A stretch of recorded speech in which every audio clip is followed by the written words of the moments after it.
insider has told Page 6 that Meghan Markle was apparently in networking mode at Kris Jenner's 70th birthday party. There were wearing his Remembrance Day poppy, which I'm sorry, not appropriate for the event.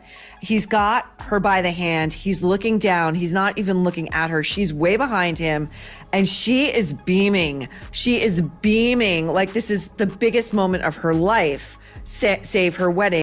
The moment they stepped through those doors, the entertainment world shifted on its axis. This wasn't just another celebrity gathering. This was Kris Jenner's 70th birthday celebration, a milestone event for the matriarch who built an empire. The party was meticulously orchestrated, a Bond-themed extravaganza, where every detail mattered and every guest list decision was deliberate. Gold and glitter adorned every surface, chandeliers cast dancing shadows across marble floors, and champagne towers stretched toward the ceiling. This was Hollywood royalty at its finest, where arrival alone could spark tomorrow's headlines. And then, cutting through the carefully curated atmosphere, came an unexpected entrance that would change everything. Kris Jenner's birthday party and a baby-to-baby event, and what I can only describe as a horrifically awful ensemble, which really drives home. Picture the scene. She arrived like someone who'd been waiting for this moment her entire life. The former actress, now Duchess, glided across the threshold in a black ensemble that demanded attention. Behind her, Harry followed, a prince looking increasingly uncomfortable in this world of velvet ropes and flash photography. His remembrance poppy seemed out of place among the designer gowns and tuxedos. The cameras erupted like a thunderstorm, every lens turning toward the couple. And in the corner of the room, Kim Kardashian observed it all with the calculated precision of someone who understands power. She recognized what was unfolding. This wasn't just a grand entrance. This was a miscalculation wrapped in confidence, a tone-deaf intrusion into a world with its own unwritten rules.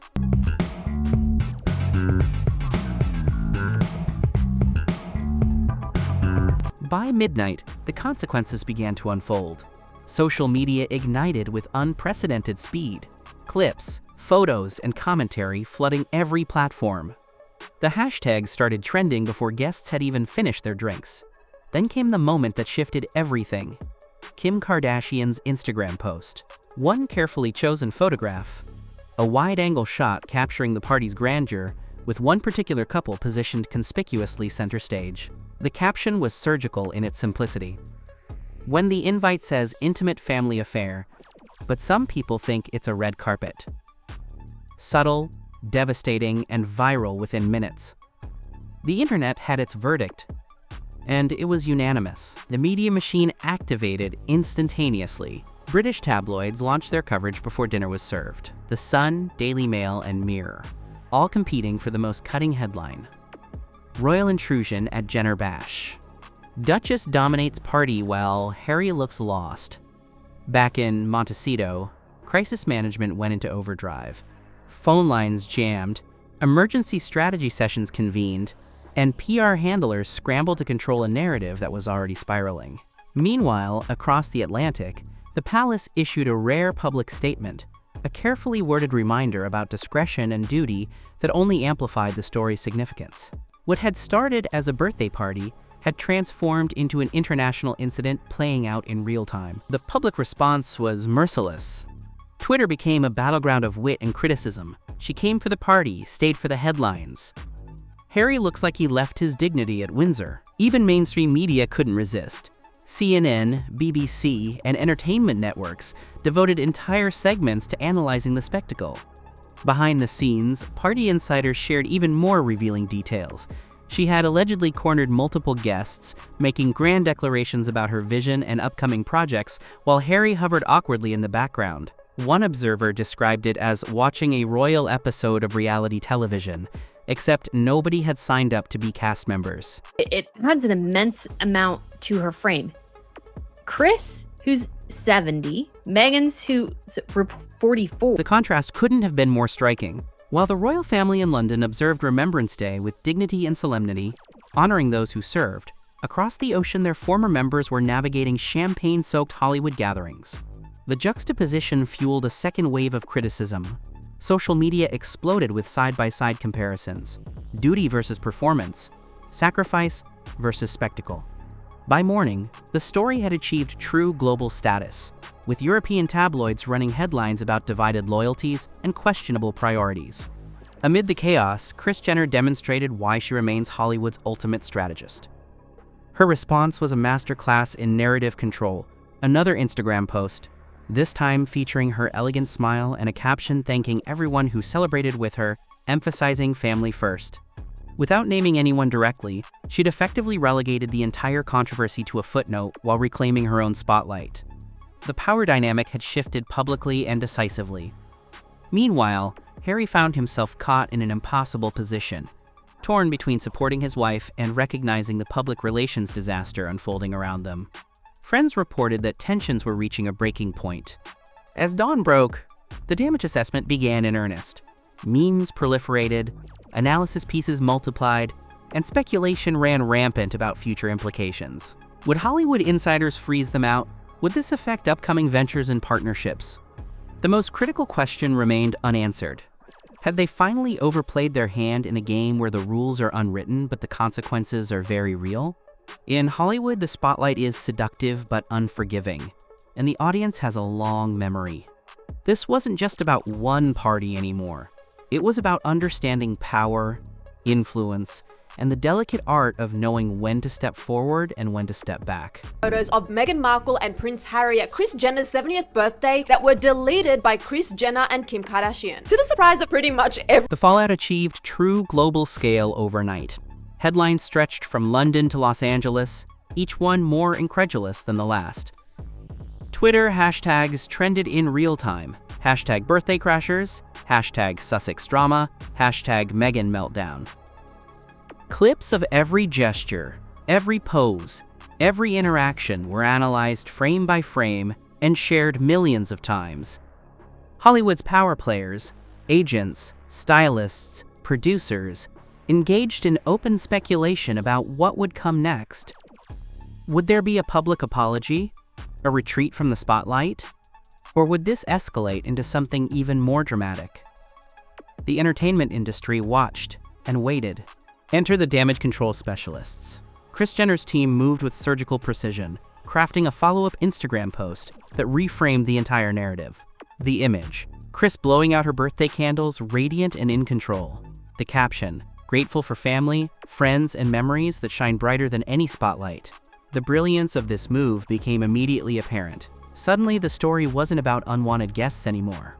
It was about Kris Jenner's grace under pressure, her ability to maintain control, even when others tried to hijack her moment. Media outlets picked up this new angle instantly, and the power balance shifted once again. Behind closed doors in Montecito, the atmosphere was approaching full crisis mode. Reports described frantic pacing, emergency meetings with every available assistant and PR handler. The singular focus, how to shift attention back to positive messaging and away from the mounting criticism. Harry, sources revealed, was visibly stressed and torn. Loyal to his wife, but increasingly aware that the optics were catastrophic. Then Kim Kardashian released another strategic strike. A video clip from a different angle, capturing an unguarded moment that went viral instantly. The caption, just another night in Hollywood #Royal VIP. The irony wasn't lost on anyone, and social media erupted once again. Kris and Kim shared photos from the night. Their carousels included pictures of both Meghan Markle and Prince Harry and more than one pic. There was this one here posing with Kris. Kim shared this photo posing with Meghan. There was also this photo, which I was personally surprised to see, of Prince Harry and Meghan Markle dancing. Across the Atlantic, the situation had escalated to the point where the palace could no longer remain entirely silent. Senior aides convened emergency briefings to discuss appropriate responses. The official statement, when it came, was measured but unmistakable, emphasizing discretion and reminding the public about the responsibilities that come with royal connections, even former ones. Yet the couple refused to retreat. A carefully worded public statement emerged, describing their attendance as a celebration of friendship, but critics immediately dissected it as performative and lacking genuine awareness. Social media reached a critical boiling point when users began creating powerful visual contrasts. Images of the Cambridge royals at solemn remembrance ceremonies, juxtaposed against party footage from Beverly Hills. The memes wrote themselves, serving the crown or serving cocktails. One family honors sacrifice, the other honors flashbulbs. Inside Hollywood, party guests continued sharing insider details. Reports of impromptu photo sessions, influencer interviews, even confrontations with event staff over camera angles and lighting. The image of carefully maintained control was fracturing in real time. Then Kris Jenner executed her final masterstroke, an exclusive post-party feature in a major magazine that focused entirely on her grace, control, and family-first values. Notably absent from the coverage, any substantial mention of the Sussex couple. The message was unmistakable. They had been relegated to supporting players in someone else's story. This was media management at its most sophisticated level. Hollywood might be chaotic and glittering, but real power lies in controlling perception. And Kris Jenner had just reminded the world exactly who still held that power. Kardashian deleted her photo with Meghan Markle. Kim K still has that X tape out online, but Meghan Markle was the line. As the dust began to settle, the broader implications became impossible to ignore. This wasn't just about one embarrassing evening. Relationships across Hollywood had been strained. Invitations were quietly being reconsidered. Potential collaborations were paused. Even philanthropic opportunities were being evaluated with new caution. Those who once viewed them as valuable connectors now questioned their judgment under pressure. Meanwhile, the palace maintained its strategic silence. No public rebukes, no viral responses, just calm, measured observation. Analysts interpreted this restraint as its own form of power. Creating headlines doesn't mean controlling the long-term narrative. Finally, reports emerged of a shocking private meeting. Harry, with his advisors and legal team, discussing a potential temporary step back from public appearances to manage the fallout. The message was clear: he would protect himself, even if it meant creating distance from a situation spiraling beyond control. By the time the story reached late-night television and commentary channels, one truth had crystallized. This spectacle had produced viral moments, yes, but it had also exposed vulnerabilities and the limits of trying to control narratives through sheer willpower. When you go for the spotlight in Hollywood, the world watches, and the consequences are never contained to just one person.